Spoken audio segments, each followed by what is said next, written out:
This channel is part of the History Hit network. The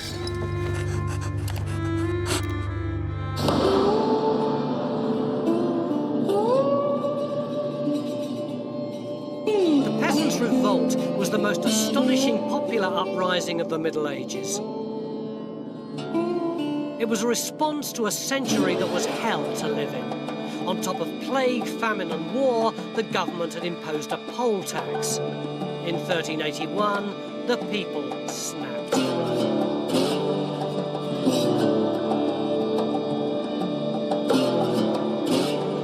Within 2 weeks, a mixture of farmers, tradesmen and landless labourers were on the brink of overthrowing the social order. The rebels had marched on London to present their demands for justice to the boy King Richard II in person.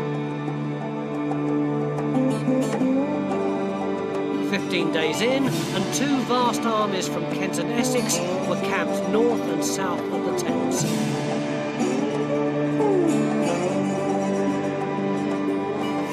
We've discovered that the rebels who camped here on Blackheath under their leader Wat Tyler weren't just yokels. The so-called peasants were highly organised and politically sophisticated.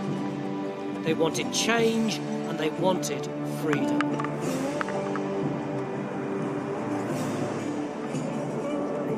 Right here on that Thursday morning, on the day of the Catholic feast of Corpus Christi, the rebel clergyman John Ball celebrated Mass and preached one of the most famous sermons ever, a political manifesto as radical as Marxism 500 years later. He asked, when Adam delved and Eve span, who was then the gentleman? In other words, the very first people that God created weren't gentry, they were ordinary working folk who dug their fields and made their own clothes. The message was clear. The whole system of nobility wasn't ordained by God. In fact, it ran directly counter to God's will. So, with God on their side, the rebels set off to put that right.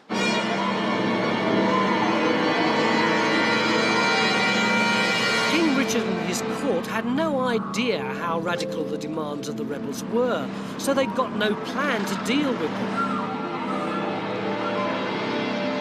In fact, they had little plan at all. They agreed to an arm's-length meeting. This is an illustration of what seems to have been an extraordinarily impractical arrangement. The king and his advisers got on barges at the Tower of London and sailed to Rotherhithe, to where the peasants were massing. The idea was that they'd have a safe stretch of water between them and the mob. And according to the Chronicles, the king told them to go home. Although I can't actually imagine that the king said it himself. Presumably one of the aristocrats said, "What shall we do, my lord?" And the king said, "Tell him to go home." And the aristocrat went, "The king says go home." But that does seem to me a pretty pathetic tactic. I can't hear you. Oh, sorry. This isn't working very well, is it? Hang on. Can you turn the engine off, mate?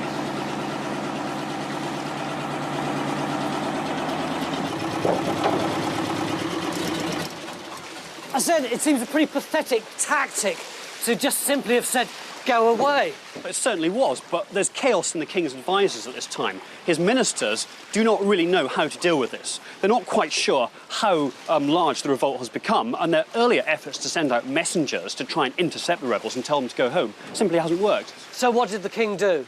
Well, the king and a small flotilla of barges basically stop in the river and wait for the rebels to shout what they want. And what did they want? The rebels ask, can we meet the king in person? And does he agree? Well, we're not sure exactly what the king wants, but it seems that his ministers say to him, definitely do not get off the boat, it's not safe. So they try and keep him on the boat. So what did the peasants actually demand? Well, what they ask for now is a list of important men to be handed over for them to deal with themselves. Like who? Well, it reads like a list of the who's who of late medieval England. It's the top men in the king's government, including the chancellor, the treasurer, the Lord Keeper of the Privy Seal, and some senior judges who've been involved in prosecuting the men who are refusing to pay the poll tax. So presumably some of them would have been in this little flotilla of barges? Well, it seems more than likely that a lot of these men are actually around Richard at the time, so it puts both them and the young king in a difficult situation. So presumably he didn't hand them over? No, he doesn't, probably because he's been stalling for time. And then what does he do? Well, the flotilla simply goes back to the tower. Well, presumably the peasants weren't very happy about that. The peasants are absolutely outraged by this, and they simply decide, well, if the king is not going to come to us, then we are going to come to him and force him to listen to us. History Hit is like Netflix, just for history fans, with exclusive history documentaries covering some of the most famous people and events in history just for you. With familiar faces such as Dan Jones and Dr. Eleanor Yanega, we've got hundreds of documentaries covering the greatest figures and events of medieval history. We're committed to bringing history fans award-winning documentaries and podcasts that you cannot find anywhere else. Sign up now for a free trial, and Chronicle fans get 50% off their first 3 months. Just be sure to use the code Chronicle at checkout. And they did. They marched into Southwark and broke open the King's Bench jail, freeing the prisoners. Army deserter Thomas Wotton used the opportunity to pinch 6 silver spoons belonging to the jailer's wife. But the revolt had popular support across all classes. The rebels were joined by respectable local citizens like John Mocking. He'd made a fortune importing wine for wealthy Londoners. He was a leading member of the congregation at St Olave's, where his brother was rector. London's last line of defence was the Thames. In 1381, there was only one place to cross: London Bridge.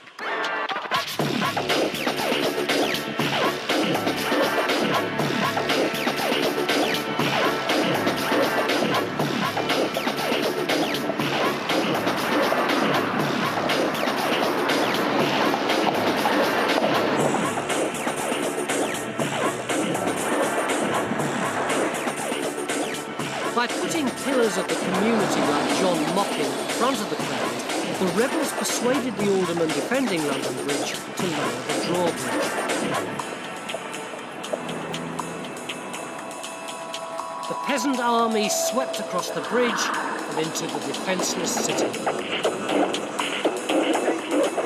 Presumably going to follow round and get over that way.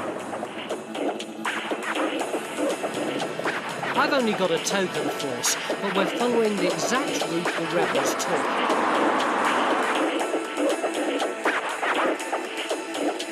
As they flooded into the city and out onto Fleet Street, it must have been like an invading army.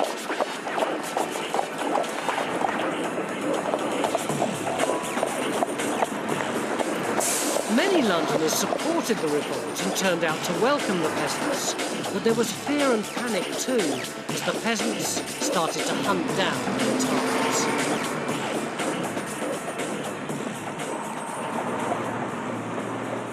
They didn't just hate the priests and the nobility, they loathed the lawyers, especially the corrupt ones who rigged trials in favour of the rich. So when they arrived at the courts of justice, they burst in, dragged out the lawyers and cut their heads off. These were tough countrymen with their own idea of rough justice. There was no mercy for the people they believed had betrayed the king. And the chief traitor in their eyes was John of Gaunt, the king's uncle. The rebels believed he was the evil power behind the throne, pushing the young king into making all the wrong decisions and getting rich himself. Lucky for him, Gaunt was on the Scottish border when the peasants struck, or he would have been a dead man. Instead, the peasants vented their anger on his palace at the Savoy. Where the Savoy Hotel stands now was one of the grandest palaces in the kingdom. It was a storehouse for Gaunt's wealth, a treasure trove of jewels, exquisite furniture, robes, finery and cash, which the people believed had been siphoned off from the poll tax. Around 4 o'clock on the afternoon of the 13th of June, it became the chief target for all the pent-up hatred and passion of the Peasants' Revolt. They came bursting in here, raced into the palace, smashing everything up, tearing up clothes. They got arrows which they set fire to, and then they fired the arrows into the clothes. It would have been absolute chaos in here. Hiya. Can we ride our horses into your nice hotel?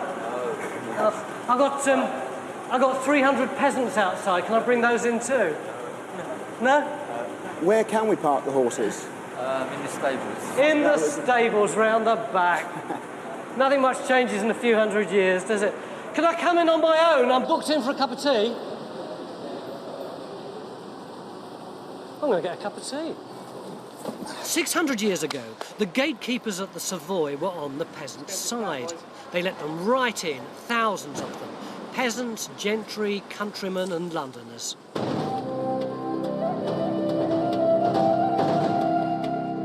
We've got the names of over 500. John Mocking, the wine merchant, was there, along with the Manningtree men, John Sumner and Robert Pierce.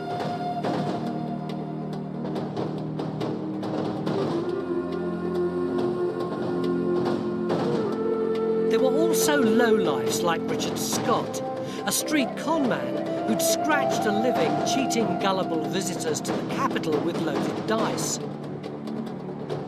John and Joan Ferrer from Rochester liberated a chest containing £1,000, rowed it across the river to Southwark and shared it out with their mates. They'd taken a risk. The rebels were prepared to use extreme violence in their fight against corruption, and looting was banned on pain of death. For them, raiding the Savoy wasn't about gain, it was a symbolic act of destruction. The rebels burnt Gaunt's clothes, smashed his furniture, cut up his silver and gold plates, and threw them in the Thames.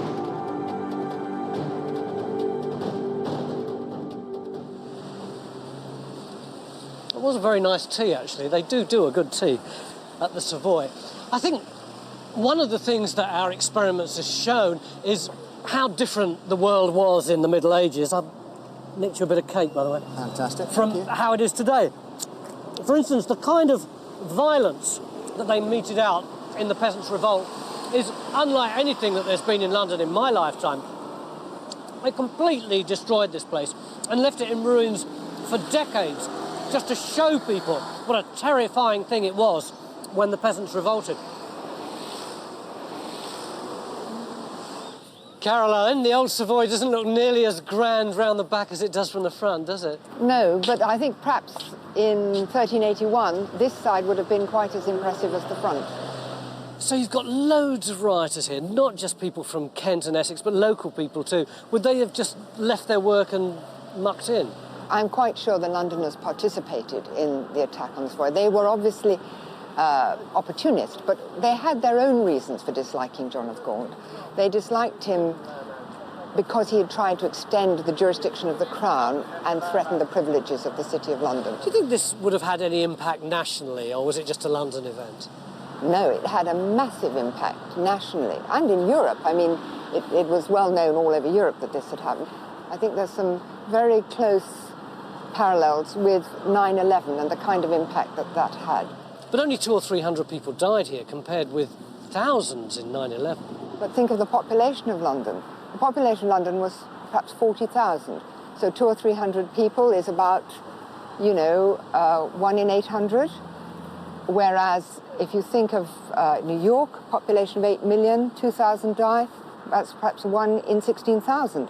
Massively greater death toll in the Peasants' Revolt in relation to the size of the population. People whom you perhaps disregarded and thought of as lower than vermin, of no education, like animals, suddenly you find they're capable of organising something on a massive scale and coordinating it and bringing about a successful breakdown of law and order. And I think after 9/11, everybody was shocked that people had been able to achieve such a coordinated impact. And it was exactly the same in 1381. The chroniclers are horrified that rustic people are able to bring the King's government and the government of London to its knees. As the rebels took control of London, Richard II became a virtual prisoner in the Tower. Looking out across the city, he would have seen columns of smoke rising from the Savoy Palace.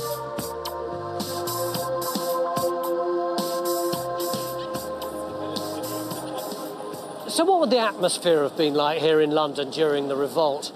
Well, if you were a lawyer or a priest, you'd probably have been hiding in a cupboard or under the floorboards. But for the ordinary people, it would have been very different. You know what it used to be like on a hot night during the Notting Hill Carnival in the old days? Everyone had had a good time and there was loads of rubbish all over the place and there were people lying face down in the street.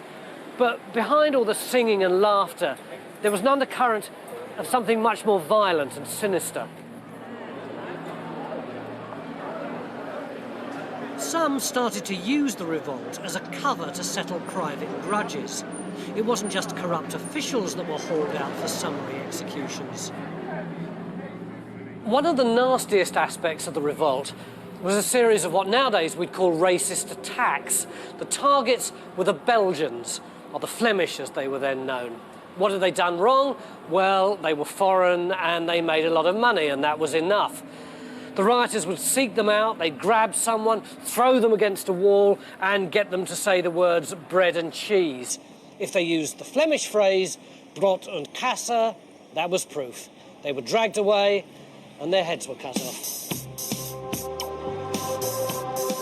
After the first chaotic day in London that had seen the destruction of the Savoy Palace and summary executions on the street, the peasants had turned the world upside down.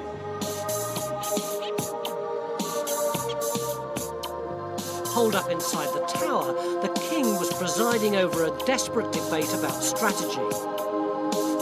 Some wanted to launch an immediate attack on the rebels, but Richard sided with those who counselled delaying tactics.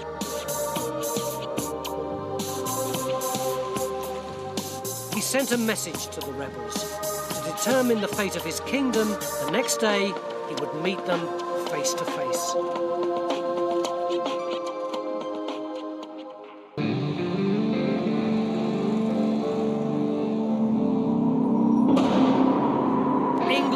In disarray.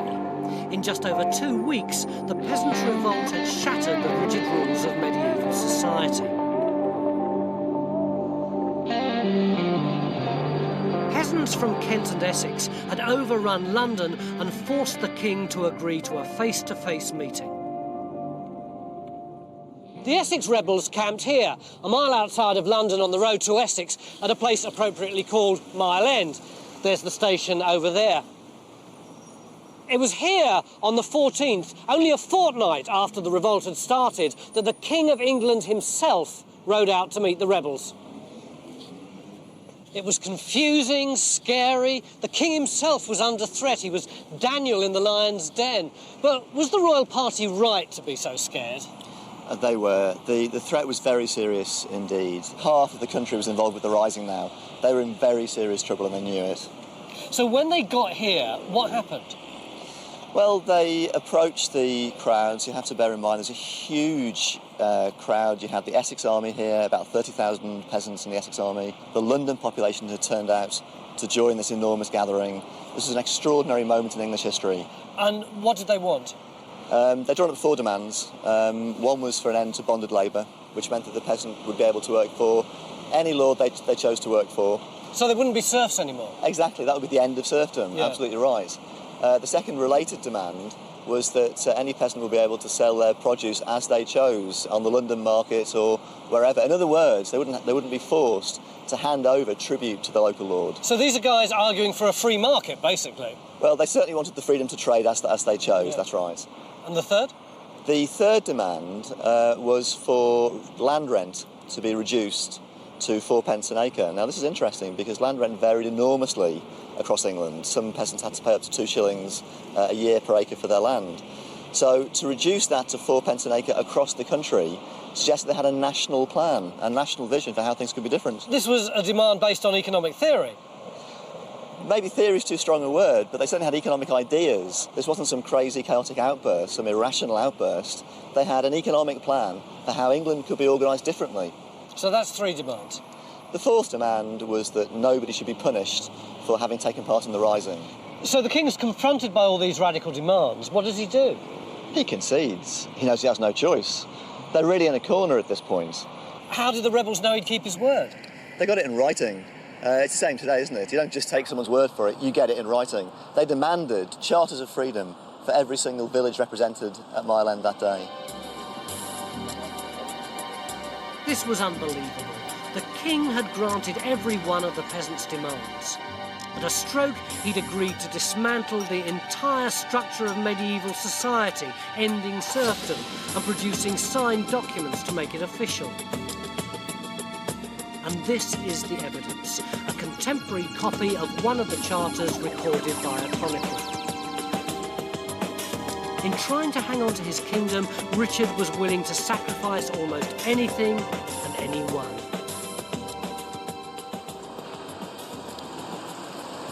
The rebels thought they'd got what they wanted, but the hated government officials were still in power. So they demanded the heads of Sudbury and Hales who'd been left behind at the Tower.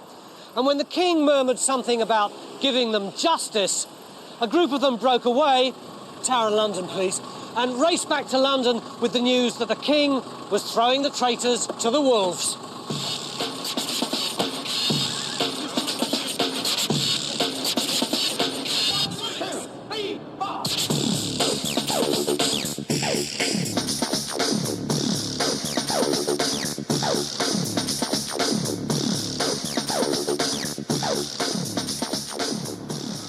The Tower of London had never once fallen in its entire history, but this time it was different.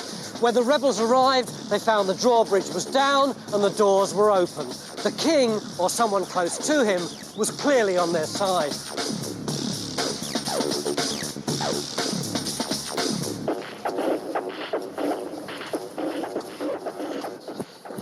On one level, they were like kids let loose in a sweet shop. They rampaged through the corridors, they burst into the Queen's bedroom, they ransacked her drawers, they bounced up and down on her bed. But that was just the fun part. They knew what they were really after, the blood of the poll tax traitors. Sudbury and Hales and co. must have known what was coming to them as this great crowd of men and women swept through the Tower. Sudbury tried to escape, but he was spotted by a woman as he scrambled into a boat and was dragged away and thrown into this chapel. The country's #1 bishop and tax collector had got nothing left to do but pray.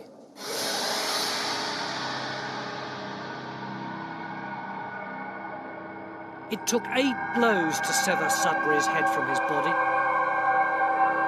Robert Hales was also executed. Their heads were paraded on spikes in celebration of the peasants' total victory.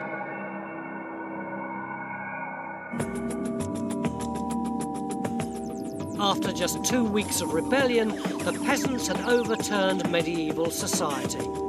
They'd won their freedom and seen their hated enemies executed in cold blood. They trusted Richard to deliver.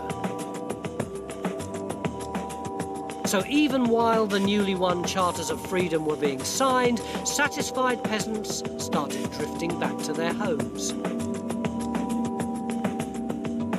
If Richard's concessions had been intended to divide and rule, the tactic had worked.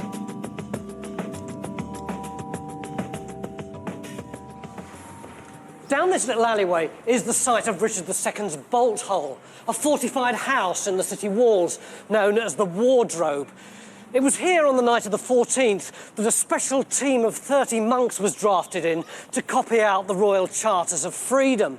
But the amazing gains made at Mile End weren't enough for a hardcore of Kentish rebels led by Wat Tyler. Their ambition was nothing less than the overthrow of the entire system. And the next day, a final showdown between the roofer from Maidstone and the boy king would shape England's destiny for centuries.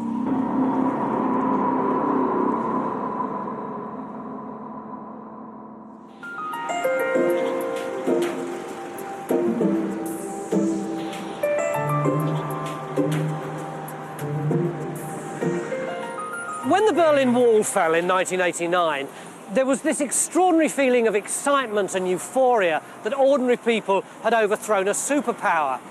Something similar must have been in the air in June 1381. In just 2 weeks, the peasantry had thrown this rigid and oppressive regime into total disarray. The king had given in to all their demands. Not only that, but they'd got bits of paper to prove it. Royal charters actually signed by the king, which promised to do away with serfdom. Not only that, but he'd sacrificed the heads of some of the most hated and highest officials in the land just to appease their anger.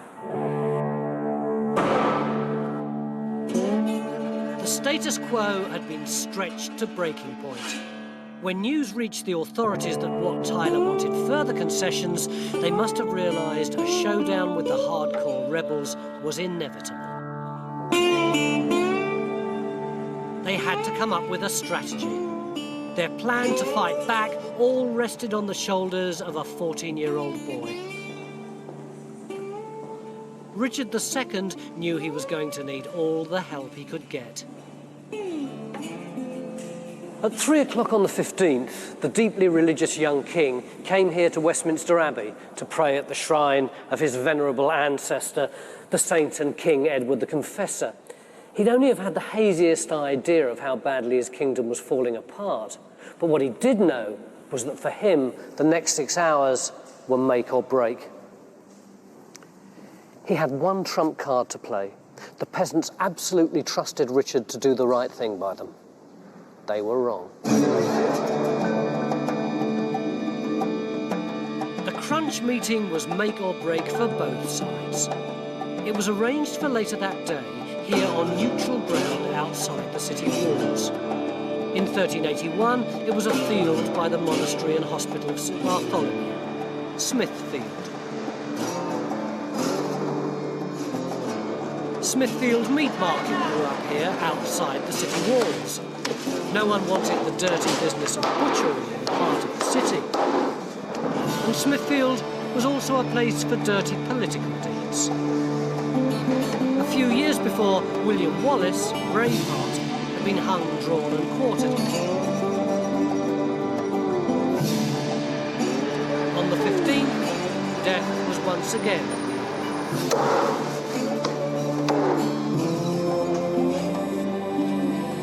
Started to assemble late in the afternoon.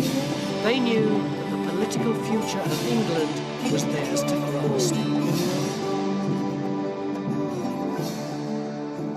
The demonstrations I've been on in London have all tended to start pretty much the same. First of all, little rather desultory groups of people arrive, looking round, wondering what's going to happen, and then more and more people fill the square, until suddenly there's a sense that you actually occupy the place in a way that you never have before. Then someone arrives with all the banners and posters, and all of a sudden you've got an identity. But presumably they didn't have banners and posters in the 14th century. Well, I think there's evidence that's suggesting they did. In what way? Modern academics are suggesting that they found evidence they're carrying the St George's flag, and that Richard, to indicate his assent to this, had given some of them permission to carry the royal standard.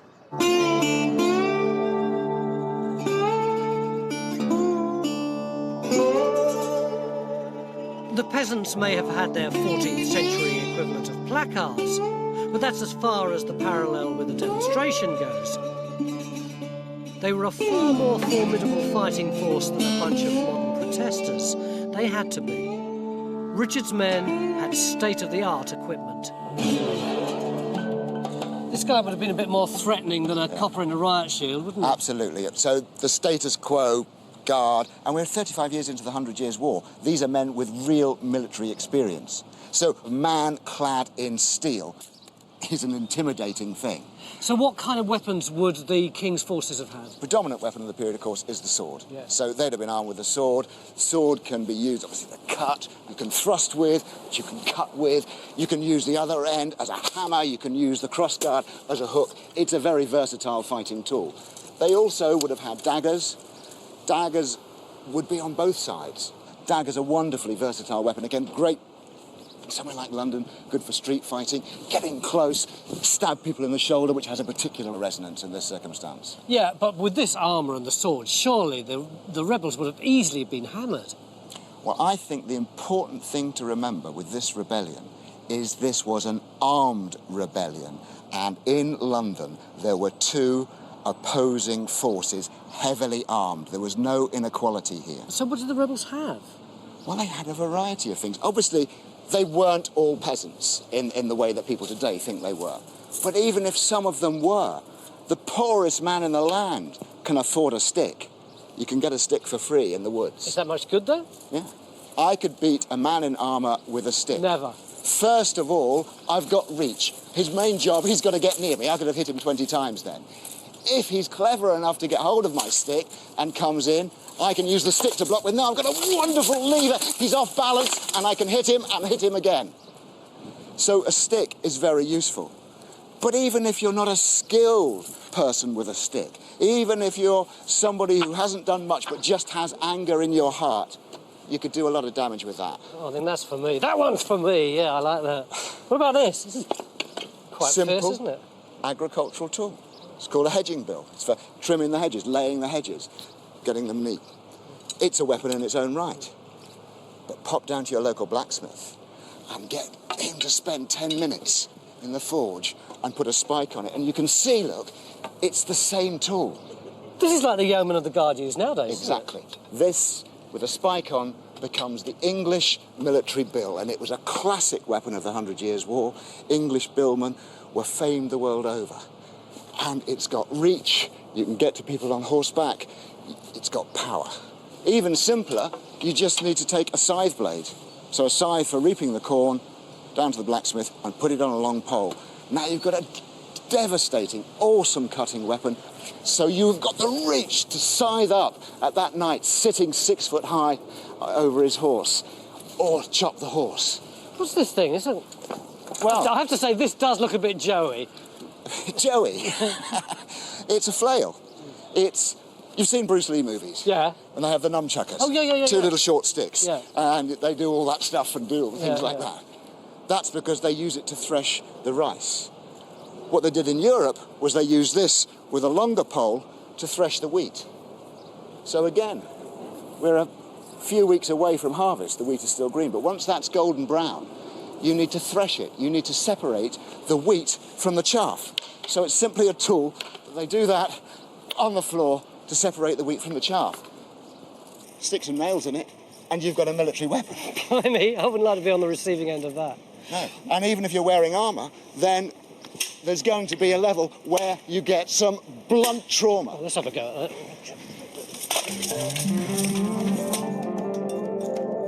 And adding to this homegrown arsenal was the deadly firepower of the people's weapon, the longbow. 900 bows had been stolen from the tower the day before, and every peasant was trained to use one. So we've got two opposing armies bristling with weapons, nose to nose in the middle of London. Pretty scary thought. Well, it's not quite in the middle of London, Tony. It's right on the outer edge of the city. Even now, today, it's right by the ring of steel that marks the sensitive inner core of the city. Well, it's more like a ring of solid plastic now, but I know what you mean. Yeah, but in 1381, it would have also been still very dramatic from the events of the revolt. Behind us, you'd have been able to see the ruins of one of the priories that the rebels had attacked, still burning away. So why here? I think because it was a controlled space where you could easily assemble the two sides in order to try and conduct some sort of negotiation. How many rebels do you think there might have been? Well, it's always difficult to say with numbers in 1381. We know that some rebels had left the city after the concessions at Mile End, but what we were left with at Smithfield was a recalcitrant, hardcore, almost like headbangers rebels. I guess there probably would be about 300 or 400 of them left by that stage. And King's men? Well, the king is likely to have had about 200 men with him, including bodyguards and his personal servants and his attendants. So they're really getting prepared for this encounter and probably quite concerned at this stage. When you say prepared, what do you reckon their plan was? Well, it's very difficult to work out, but it seems that there's some suggestion that the king's men might have expected some kind of trouble and may well have been planning for an armed encounter. Otherwise, they're probably concerned to see what Tyler is actually going to ask for at this second meeting. So do you reckon the whole thing was actually a stitch-up? Well, many people have said that. Really since the few days after the revolt, people have argued that this occasion may well have been set up as a sting against Tyler and the other rebels. And what's your thought? It's so difficult to tell, but one problem with this theory is that the king is quite exposed throughout the encounter, and his life really is in danger at several points. It's a real high-risk strategy. If it was a plot, if it was a conspiracy, they're taking an enormous risk, especially as they must have been aware that they were dealing with the toughest and the most recalcitrant of the rebels by that Could have stage. been cock-up just as much as conspiracy. It may well have been that, yeah. This illustration is from Jean Froissart's History of the Revolt, written just 7 years after the event. It's the climactic showdown between Richard II and Wat Tyler. There's a complete hush. It's really tense. The archers have got their fingers on the bows, but Wat ambles up to the king in a familiar, relaxed way, shakes him by the hand. "Hello, brother," he says, and then he tells him what they want. Freedom, abolition of the aristocracy, apart from the king, abolition of the senior clergy, except for John Ball, who was going to be made the next Archbishop of Canterbury, local courts, local police forces to be run by the people themselves, and all the money that previously belonged to the bishops and the lords would now be divided up among the common people. And all the while Wat was telling this to the king, he was playing with his knife, flicking it from hand to hand, although whether it was because he was tense or because he was really relaxed, no one knows. When he'd finished, the king didn't argue or try to negotiate. He just said yes, with the tiny caveat that the people should continue to respect the monarchy. Wat was thirsty. He called for some water. He took a drink, swirled it round in his mouth, and spat it out. Then he ordered some beer. He drank that and wiped his mouth on the back of his hand. And at that moment, when they seemed to be on the verge of the greatest social revolution the world had ever known, things started to unravel. "Oi!" shouted a squire near the king. "I know you. You're the biggest thief in Kent." That narked Wat. He said, "Come here and say that." And he ordered his men to lop off the squire's head. But no one moved. Instead, the Mayor of London rode forward, either to reason with Tyler or to provoke him. The chronicles differ as to precisely what happened next, but what is clear is that some kind of scuffle broke out. Wat tried to stab the mayor, but he was wearing armour and stabbed Wat in the back of the neck instead. Then someone else whacked him. Wat tried to ride back to the safety of his men, but before he'd got 80 paces, he fell off his horse. The peasant bowmen tensed, ready to rain down arrows on the king and his men. Behind them were others with flails and billhooks. There was enough firepower to wipe out the entire bodyguard. Even the king himself was in danger. But on the brink of disaster, Richard himself dealt the fatal blow to the Peasants Revolt. He was only 14, but he was brave. He rode straight towards the sea of rebel bowmen. "You shall have no other king but me," he shouted. "Follow me to Clerkenwell." It seems that he was being spontaneous. If so, it was very brave, but it was also a brilliantly ambiguous phrase. Did he mean that he was taking the rebels' cause, or was he telling them that from now on they had to submit to the authorities?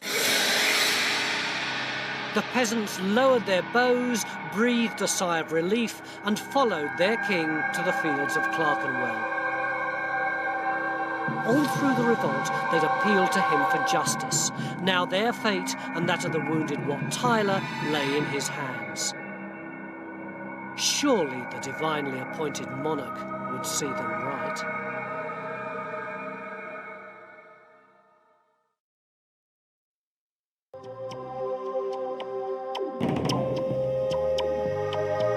Wat Tyler's outrageous demands for a new social order had led to a bloody confrontation at Smithfield. Now the Peasants' Revolt hung in the balance. Richard II led the remaining rebels off to the fields of Clerkenwell on the promise that he would be their new leader. Meanwhile, Tyler himself was bleeding to death here, in the Abbey of St Bartholomew's.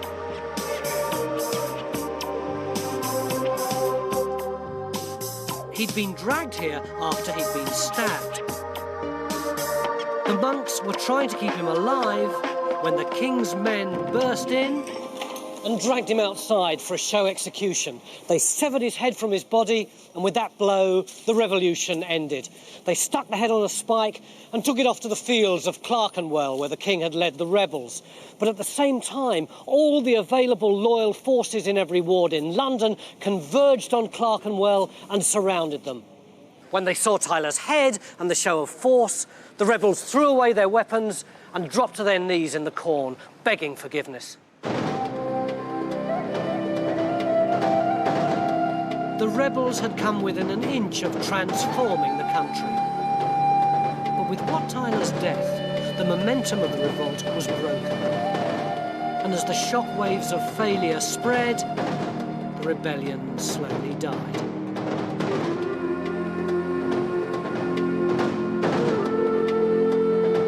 Richard had never been on the peasants' side. He organised a ferocious backlash. The people of England were about to find out the price of revolution in the 14th century. The establishment wants to make sure nothing like this ever happened again.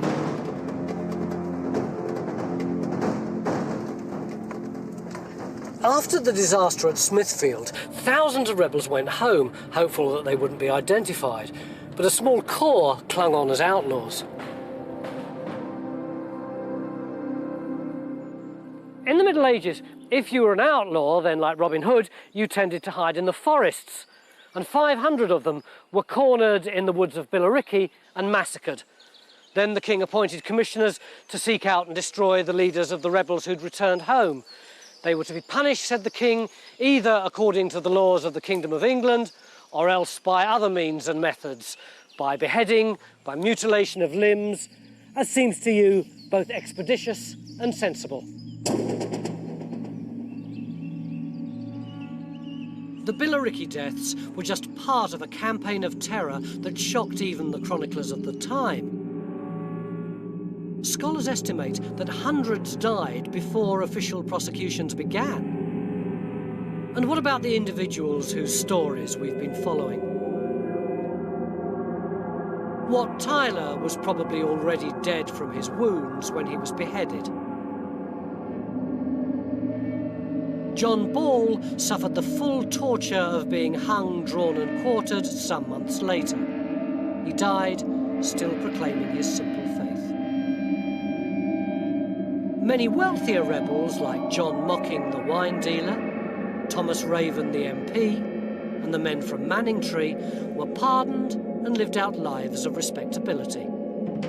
Unlike Thomas Wootton, the army deserter, he denied his part in the revolt and staked his life on a trial by combat.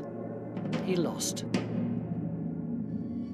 Then there was Richard Scott. He ended up in the pillory the next year, not for taking part in the revolt, but for cheating 2 Scotsmen at dice. And the man who started it all, Thomas the Baker, was hunted down. On the 4th of July, just a month after he sparked the revolt, he too was hung, drawn and quartered. Over the next 5 months, the last embers of the Peasants' Revolt were extinguished. But the authorities not only wanted the peasants defeated, they wanted the rebellion forgotten. Official spin started the process of masking the true nature and achievements of the summer of 1381. This is Sudbury in Suffolk, which seems to me to be the perfect place to end this journey because, despite the official pardons, the period after the revolt saw a vicious bloodbath of unofficial executions without trial. They weren't recorded, of course, so we've no idea how many. But in the 1930s, a whole cache of headless skeletons was found just over there, and local people believe they're the bodies of the last remnants of the rebels. They were reburied, of course, covered up, just like the true story of the Peasants' Revolt.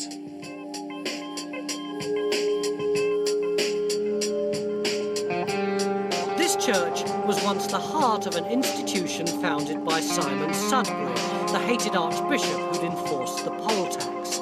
His head had been hacked off by the rebels at the Tower of London.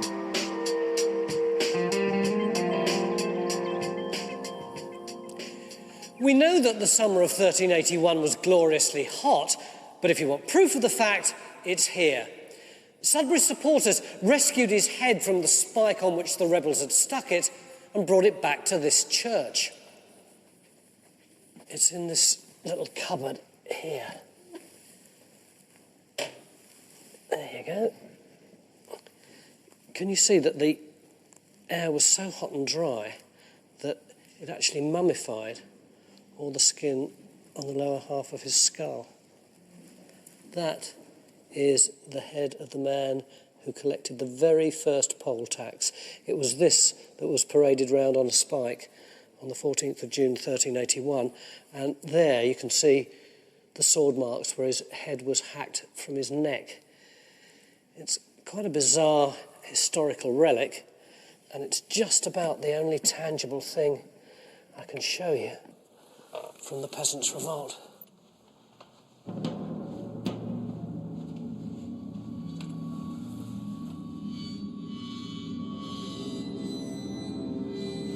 There's no shrine for any one of the men and women who came so close to changing their world. So was the Peasants' Revolt just a blip on history's radar? Did so many people die for nothing? Or is there a more lasting legacy from 1381?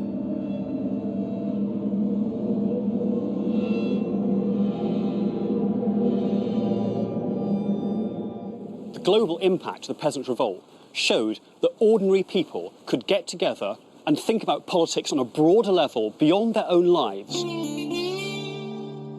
Since 1381, no British government, and nowadays that means the House of Commons, the House of Lords, but then it meant the King and his council and Parliament, can disregard the wider political community. And for this to have happened at the end of the 14th century was truly remarkable. It set the pattern for later centuries of revolt. We find more of them in the 15th century, in the 16th century and beyond. There's a real sense, I think, that in 1381 the peasantry has arrived as a factor in politics.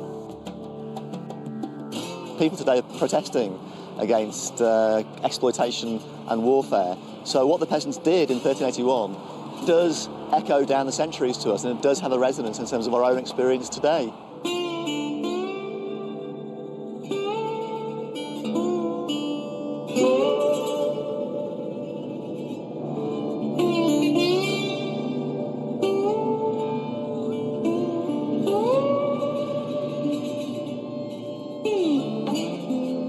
My search for the truth about the Peasants' Revolt has given me an entirely new perspective on the Middle Ages.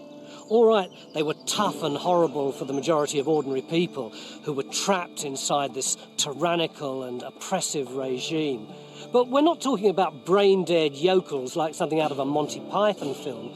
These are smart, politically sophisticated people separated from us by just a sliver of historical time. And what I find really moving is the way that they were able to express really complex desires and demands about things like religion and tax and local government and freedom, and weld them all together into a really well-crafted manifesto. Not only that, but many of them were prepared to risk prosecution and death, even though they weren't directly involved. They lost, of course, but what they did sent a clarion call down the ages that's never been completely forgotten, that in the end, government can only work if the people are prepared to be governed.